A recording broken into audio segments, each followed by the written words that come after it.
সকলেই তাদের সান্ত্বনা দিতে লাগলেন। বৈষ্ণবগণ বিশ্বরূপের সন্ন্যাস শ্রবণ করে তারাও সন্ন্যাস নিতে চাইলেন, কিন্তু শ্রী অদ্বৈত আচার্য তাদের ভরসা দিলেন যে তিনি অতি শীঘ্রই এই নবদ্বীপে শ্রীকৃষ্ণচন্দ্রকে আবির্ভূত করাবেন।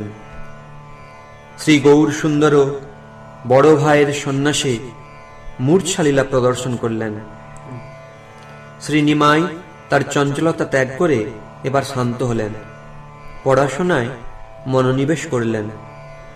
ছোট পুত্রের অগাধ পাণ্ডিত্য দর্শন করে যদিও শচীমতা অন্তরে আনন্দিত হলেন, কিন্তু জগন্নাথ মিশ্র স্থির করলেন যে এই পুত্রকে আর পড়াশোনা করাবেন না, কারণ তাহলে সেও সংসারের অনিত্যতা ও কৃষ্ণ ভক্তির সার উপলব্ধি করে সন্ন্যাস নিয়ে চলে যাবে। শ্রী জগন্নাথ মিশ্রের নির্দেশনায় নিমাইয়ের পড়াশোনা বন্ধ হয়ে গেল। এদিকে নিমাই পড়তে না পেরে অত্যন্ত দুঃখিত হলেন, তার চঞ্চলতা দ্বিগুণ বেড়ে গেল। কিন্তু শচীমাতা ও জগন্নাথ মিশ্র এসব সহ্য করতে লাগলেন। একদিন জগন্নাথ মিশ্র কোনো কাজে বাইরে গিয়েছেন। সেই দিন নিমাই পরিত্যক্ত উচ্ছিষ্ট হাঁড়ির উপর বসে আছেন। শচীমাতা খবর পেয়ে বাড়ি থেকে ছুটে বেরিয়ে এসে তাকে ভর্ৎসনা করতে লাগলেন। তখন নিমাই শচীমাতাকে এক অতি গোপনীয় তত্ত্ব সম্পর্কে উপদেশ দিলেন, যা শ্রবণ করলে কৃষ্ণ ভক্তি লাভ করা যায়। কিন্তু বিষ্ণু মায়ায় মোহিত হয়ে শচীমাতা সেই উপদেশ বুঝতে পারলেন না। পুত্রকে জোর করে সেই স্থান থেকে নামিয়ে স্নান করালেন। সুহৃদ ব্যক্তিগণ শ্রী জগন্নাথ মিশ্রকে পুনরায় পুত্রের পড়াশোনা আরম্ভ করতে অনুরোধ করলেন। নিমাইও পুনরায় পিতার নির্দেশে পড়াশোনা আরম্ভ করলেন। সপ্তম অধ্যায়। জয় জয় মহা মহেশ্বর গৌরচন্দ্র, জয় জয় বিশ্বম্ভর প্রিয় ভক্ত বৃন্দ, জয় জগন্নাথ শচী পুত্র সর্বপ্রাণ, কৃপা দৃষ্টি কর প্রভু সর্বজীবের ত্রাণ। হেনমতে নবদ্বীপে শ্রী গৌর সুন্দর, বাল্য লীলা ছলে করে প্রকাশ ও বিস্তর। নিরন্তর চপলতা করে সবাসনে, মায়ে শিখালেও প্রবোধ নাহি মানে। শিখাইলে আরো হয় দ্বিগুণ চঞ্চল, গৃহে যাহা পায় তাহা ভঙ্গ এ সকল। ভয়ে আর কিছু না বলে বাপ মায়, স্বচ্ছন্দে পরমানন্দে খেলায় লীলায়। আদি খণ্ড কথা যেন অমৃত শ্রবণ, জহি শিশুরূপে ক্রীড়া করে নারায়ণ। পিতা মাতা কাহারে না করে প্রভু ভয়, বিশ্বরূপ অগ্রজ দেখিলে নম্র হয়। প্রভুর অগ্রজ বিশ্বরূপ ভগবান, আজন্ম বিরক্ত সর্বগুণেরও নিধান।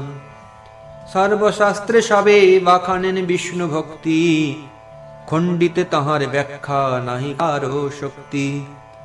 শ্রবণে বদনে মনে সর্বেন্দ্রিয় গণে, কৃষ্ণ ভক্তি বিনে আর না বলে না শুনে। অনুজের দেখি অতি বিলক্ষণ ঋত, বিশ্বরূপ মনে গণে হইয়া বিস্মিত। এ বালক কবু নহে প্রাকৃত ছাওয়াল, রূপে আচরণে যেন শ্রীবাল গোপাল। যত অমানুষী কর্ম নিরবধি করে, এ বুঝি খেলেন কৃষ্ণ এ শিশু শরীরে। এই মতো চিন্তে বিশ্বরূপ মহাশয়, কাহারে না ভাঙে তত্ত্ব সকর্ম করয়।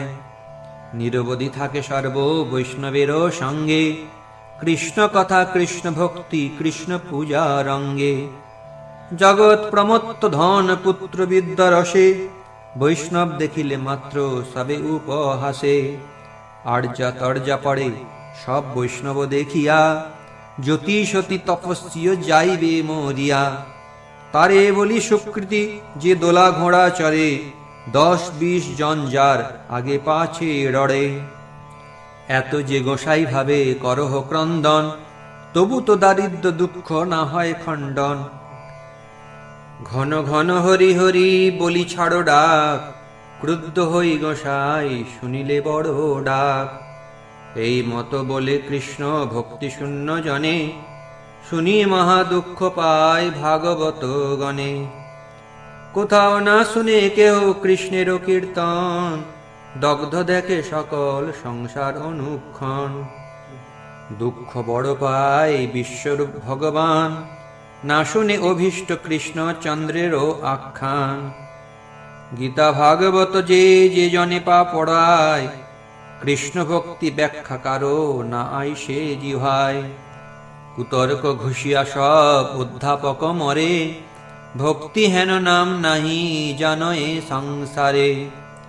অদ্বৈত আচার্য আদি যত ভক্তগণ, জীবের কুমতি দেখি করয়ে ক্রন্দন। দুঃখে বিশ্বরূপ প্রভু মনে মনে গণে, না দেখিব লোক মুখ চলি যাও বনে। উষকালে বিশ্বরূপ করি গঙ্গা স্নান, অদ্বৈত সভায় আসি হয় উপস্থান। সর্বশাস্ত্রী বাখানেন কৃষ্ণ ভক্তি সার, শুনিয়া অদ্বৈত সুখে করেন হুঙ্কার। পূজা ছাড়ি বিশ্বরূপে ধরি করে কোলে, আনন্দে বৈষ্ণব সব হরি হরি বলে। কৃষ্ণানন্দে ভক্তগণ করে সিংহনাদ, কারো চিত্তে আর নাহি স্ফুরয়ে বিষাদ। বিশ্বরূপ ছাড়ি কেহ নাহি যায় ঘরে, বিশ্বরূপ না আইসেন আপন মন্দিরে। রন্ধন করিয়া শচী বলে বিশ্বম্ভরে, তোমার অগ্রজ গিয়া আনহ সত্তরে।